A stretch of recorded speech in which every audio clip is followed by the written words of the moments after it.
Jadi, pertama-tama saya akan menjelaskan tentang pengertian singkat dari siklus air atau hidrosfer ini.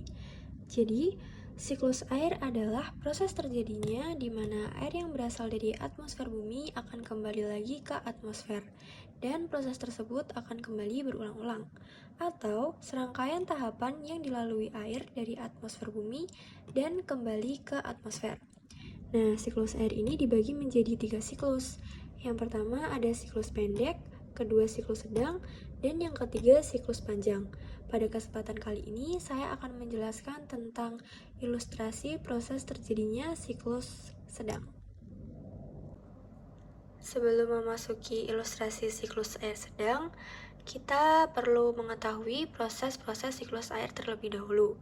Di sini sudah ada 9 proses siklus air, di antaranya yang pertama ada evaporasi. Nah, jadi evaporasi adalah proses penguapan air panas oleh panas matahari.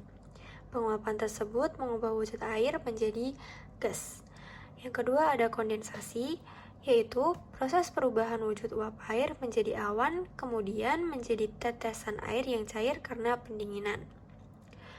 Nah, yang ketiga ada presipitasi, yaitu proses uap air yang terkondensasi jatuh ke permukaan atau yang biasa disebut dengan hujan.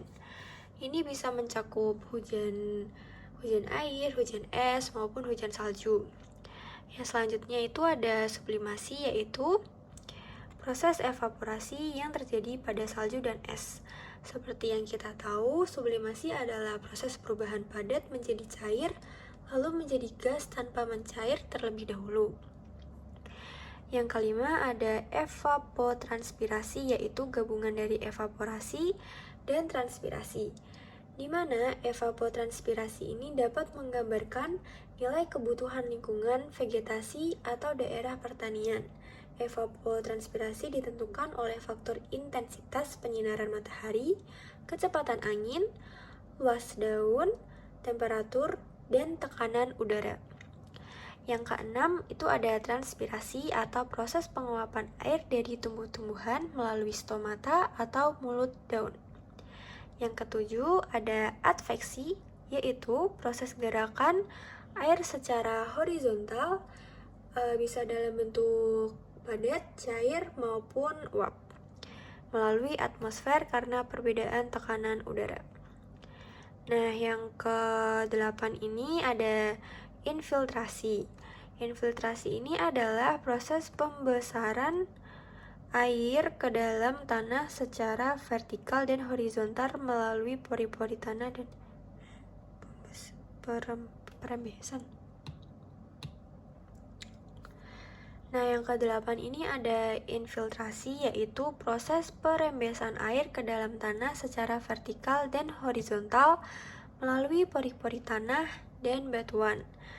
Yang terakhir, yang ke-9 ada aliran permukaan atau runoff, yang artinya proses mengalirnya air dari permukaan tanah.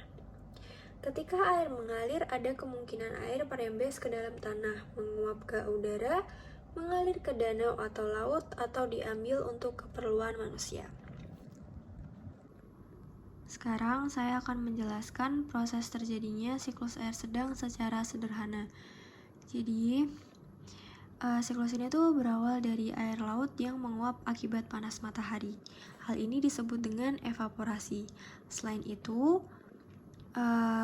pada siklus sedang ini, uap air juga dapat dihasilkan dari tumbuh-tumbuhan atau yang biasa disebut dengan proses transpirasi. Setelah evaporasi dan transpirasi, selanjutnya adalah tahap kondensasi, yaitu naiknya uap air ke atmosfer sehingga membentuk awan. Nantinya awan-awan ini akan terbawa oleh angin dan pindah dari satu titik ke titik lainnya di daratan dan bertemu dengan awan yang lain. Proses ini disebut dengan adveksi. Nah, semakin tebal awan dan semakin rendah suhu di dalamnya akan menyebabkan turunnya hujan. Turunnya hujan ini disebut dengan proses presipitasi. Nah, saat turun hujan, air hujan itu sebagian akan diserap oleh tanah atau infiltrasi dan sebagiannya akan langsung disalurkan ke sungai ataupun aliran air yang lainnya. Lalu kembali menuju laut. Proses ini disebut dengan runoff.